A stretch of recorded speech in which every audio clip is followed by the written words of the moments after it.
Get ready to go 0 to 100 right quick, lads. There are no brakes on the hypocrite train. No.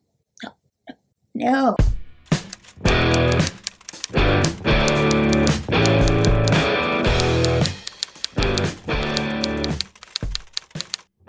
You have been warned. Let the demonetization process begin! So, what is the fresh, hot, steaming pile of shit I have brought you this week, my friends? Well, I bet you're familiar with my series on the truly oppressed minority, redheads, as well as the one on the War of the Queers. If not, you can find both of those on my channel in the playlist section. Definitely worth a gander if you like shit shows. But we're taking a leaf out of the CW's book and considering this video one of those not-so-rare, once-a-season crossover events.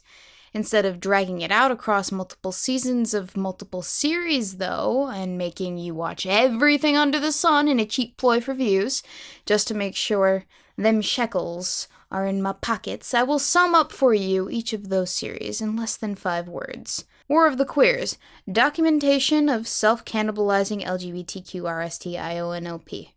And the truly oppressed minority, comic book, redheads, get fucked. Good, now you're caught up. So, what the fuck has happened that would merit such an epic crossover event such that the likes of which man has never seen? So many fucking things. Let's see. The tweet that inspired part 2 of Truly Oppressed Minority had its 5th resurrection on the Twitter sphere. No surprise there, it happens every few months. But the resurgence likely stems from this news going live this week. Quote, Ruby Rose to make television history as lesbian superhero Batwoman. A standalone series about Batwoman, whose real name is Kate Kane, is in development for the 2019-20 TV series. Kate is described as a highly trained street fighter with a passion for social justice and a flair for speaking her mind. An out lesbian and highly trained street fighter primed to snuff out the failing city's criminal resurgence. But don't call her a hero yet. In a city desperate for a savior, Kate must overcome her own demons before embracing the call to be Gotham's symbol of hope. This sounds like an SJW's wet dream, right?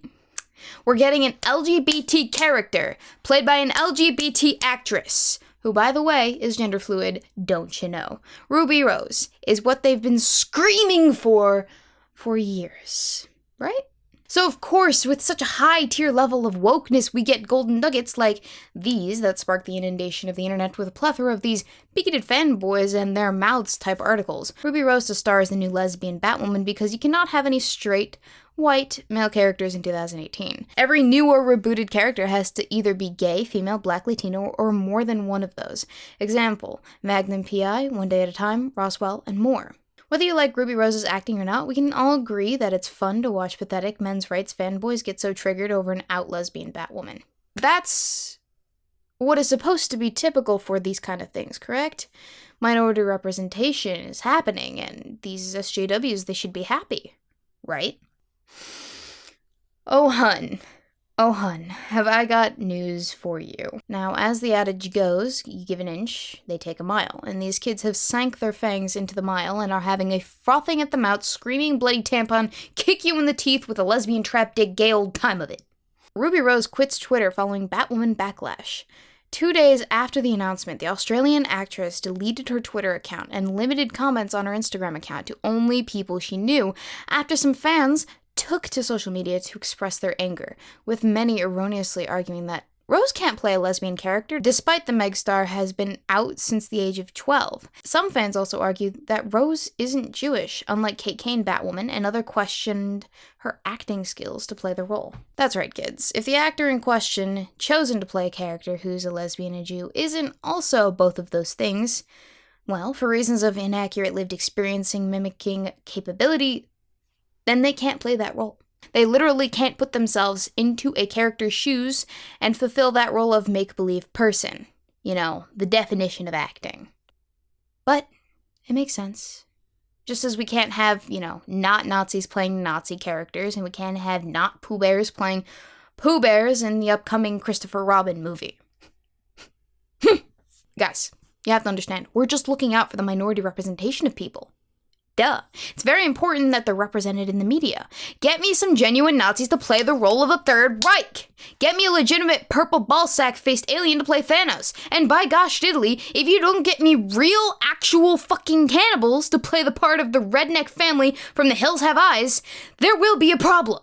Because our mission statement is to include everyone, respect everyone, love everyone, represent everyone, and please no bully, except for, quote, new Batwoman Ruby Rose leaves Twitter over casting backlash. When outraged Twitter hate mobs with nothing better to do and less than mild interest in the success of something like this makes such a fuss online and bullies people relentlessly, they're just called backlash. It's just backlash. Funny that, because when it's dedicated fanboys, such as myself, that also want some actual genuine accuracy in the portrayal of characters we know and are invested in and have loved for a long time. Ironically, we're called cowardly and racist. How does that work? Attacks on Starfire actress Anna Diop is just more cowardly racism. When the beholder views things through the lens of white supremacy, it's always problematic and vile. Claiming someone is not lesbian enough for a role or disqualifying them based on their religion or lack thereof identifying with the appropriate religion, that's all right. But having a problem with the costume design of a character, oh my god, you fucking bigot. Oh, and then this is gold. When the initial character is say not a minority originally, but portrayed by a minority in the live-action television series. The Flash and Riverdale stars detail suffering racist backlash. For me, Iris West was traditionally white in the comics, so, comic book fans are very opinionated, very vocal, so it was very scary stepping into that role when I started the show, said Patton, who plays Iris West on The Flash. And I remember our executive producer at the time, once I got cast, he was like, don't go online, just don't go on, she recalled. And what's great is, I think over time, people have embraced me, and have embraced this character, and I think it's really important. And I think what's great is, years to come, people will remember Iris West as being African-American, and that's a really cool thing. Now, I don't really watch The Flash. I have no vested interest in the characters and the outcomes or whatever, but there are people out there who grew up on this stuff, who care deeply. I understand where they're coming from. So of course people have problems with this, and it's for the exact same accuracy reasons. They grew up with this shit, and they want them to be accurate. Their desires, the fans, the fanboys that grew up with this shit and are essentially your audience that you are pandering to, they're dismissed as racist because this isn't about accurate portrayals. No, that's bullshit. It's not about lived experiences. Fuck that. It's not even about giving minorities their own characters to represent. It's about cheap, quick, and easy ways to pander to the easily satisfied hate mobs on Twitter that don't give a shit about good quality media representation for themselves. They just want to be able to say a massive fuck you to the white cis straight male oppressive overlords. I got news for you guys. You can take as many actors of minority status and cast them as non-minority characters as you want, but that will never, ever get you the meaningful representation that you want. They won't ever emphasize the minority struggle that you want them to so badly. They won't ever enlighten the world with their unique lived experiences as minority representations, because they're shallow overlays, band-aids, not the real deal. And you're lying to yourself if you think otherwise. Not only is it dishonest, but it is an epic level of hypocrisy, and you can be damned sure that I'm gonna call it out, and I won't be pleasant about it. But I'm getting into a rant. Let me rein it back in and commence with the purpose as to why we're all here. The backlash Ruby Rose received that drove her from social media. Now, some of these are golden. Not only does Ruby Rose not identify as a lesbian, but she's not Jewish either. So they basically lied about it wanting an actor that represented the diversity to stay true to who Batwoman is, and instead just picked a hot white person that isn't too gay to offend the straights. Funny, she doesn't identify as a lesbian, and that is one of the major reasons to disqualify her from the role. But she sleeps with women. Wonder what they fucking call that. I wonder what they call that when a person with a vagina sleeps with another person with a vagina. Ruby Rose's Batwoman is not gay. It's just going to bring an avalanche of straight women talking about their girl crush. Hey, Do not kink shame. You're just jealous because Ruby can make straight girls gay and you cannot. To have that kind of pussy power is impressive, I must admit.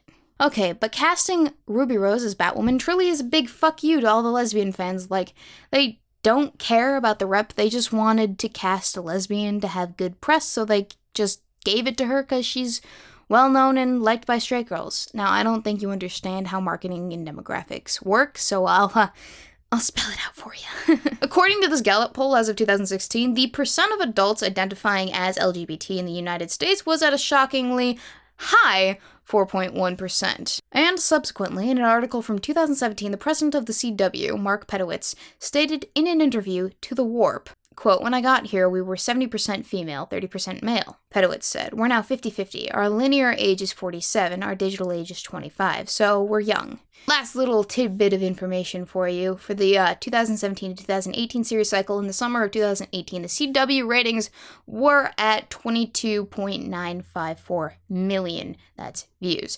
You can do the math yourself here with the ratings if you'd like and don't believe me. So that means that according to their own president, their viewership is around 11.477 million for that entire time period.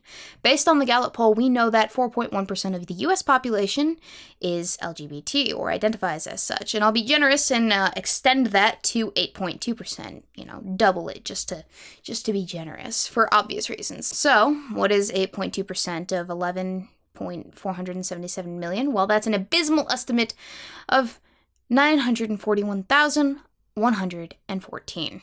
Female LGBT viewers. Now, it could be less, it could be more, but it wouldn't be that marginally different. You see, the point I'm trying to make here is it's within the CW's best interest, rating-wise, to appeal to the broad-spectrum female demographic. If Ruby Rose appeals to the straight female, and is lesbian or lesbian-adjacent for the butthurts out there, then Ruby Rose literally gives them the biggest bang for their buck, so to speak. Mo ratings, mo money, people. It's simple. You want your shows to air? They have to rate well. Derp.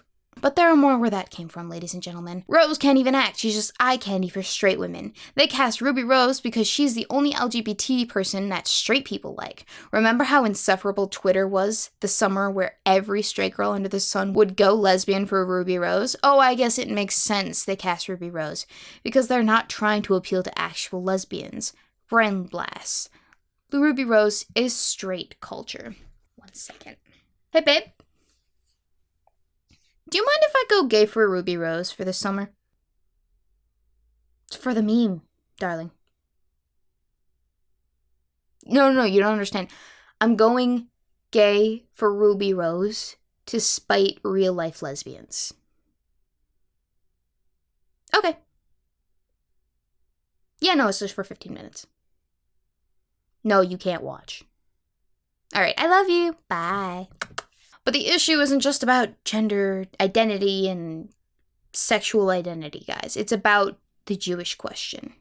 And that is, should a non-Jewish person play a Jewish person in the movie or TV show or what have you? Well, if that's the case, and you can't, you kind of open yourself up for minorities to get fucked in the representation department.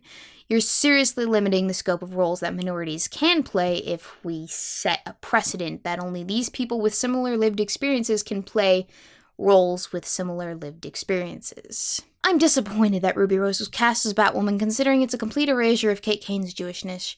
They should have cast a Jewish lesbian to play a Jewish lesbian character. Now, I'm sure you would have felt the same way about Barney Stinson's character in How I Met Your Mother. He should have been played by a straight guy, but I digress. After this legit backlash, you'd think Ruby and her supporters would realize that Ruby, a non-Jewish person, stole a role from actual Jewish actresses and thus taking away the already very few rep Jewish people have, but nope, hashtag recast Batwoman. That was painful to read. I hope that you guys appreciate the struggle that I go through every week. I'm sure the Jews will be just fine. They've survived much worse, believe me. Also, I did a Twitter poll and these were the results. No one gives a fuck. Say what you will about Rose's acting. If you like it, you don't, I don't care. Although I will say this, she has 12 credits that you can view right now to her name. Including the Meg, which premiered this week. There were 11 out of 336 comments that specifically mentioned Ruby Rose from the movie.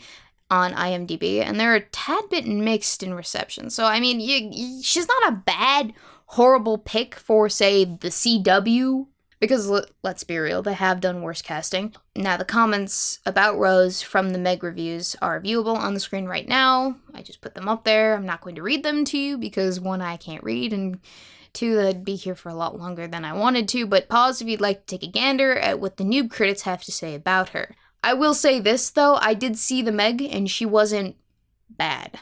Maybe not fleshed out fully as a character, but there were a lot of characters in that movie, so I'm not surprised at all. I haven't seen her in enough roles, though, to make a definitive statement either way, though, so, I mean, we'll see if she rises to the occasion or if she fails miserably on the CW.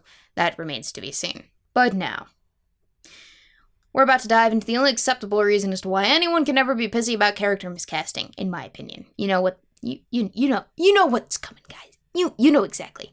Hair color. Y'all crybaby ass fanboys gonna cry about Ruby Rose not having red hair, or is that treatment safe for black women? Funny you mention that. Where's a call out for Ruby Rose? She isn't a redhead, frowny face. By the way, you will not believe the number of quote tweets I received last week on the redhead representation tweet that explicitly mentioned Ruby Rose and how I didn't call her out for not having red hair. That all happened to be conveniently gone from the Twitterverse after I started looking for them August 12th, after Rose coincidentally took a sabbatical from social media around the same time. Now you guys can add Ruby to the list of your oppressors. I suppose we can now. So long as her hair's red, I don't have a problem. Then there was one more comment that I wanted to share with you because I felt like it vindicated what I've been saying for a year now. The point that no one gives a fuck about. The erasure of redheads in media. Specifically comic book media. I'm not fucking crazy, guys. I'm not. I swear. I can't fake cry for shit, but I'm not crazy! Despite not liking Ruby Rose as Batwoman, I'm deeply surprised the CW actually hasn't cast a black woman to play Redhead. That was so gratifying. Now, if you like what I'm doing here on the channel, please consider checking out the links in the description to my Patreon, Teespring, and Amazon list in the description down below. If you like what I'm doing, but maybe not that much, that's totally cool. You can always like, comment, share, and subscribe for more. Also, click that notification bell if you feel like it.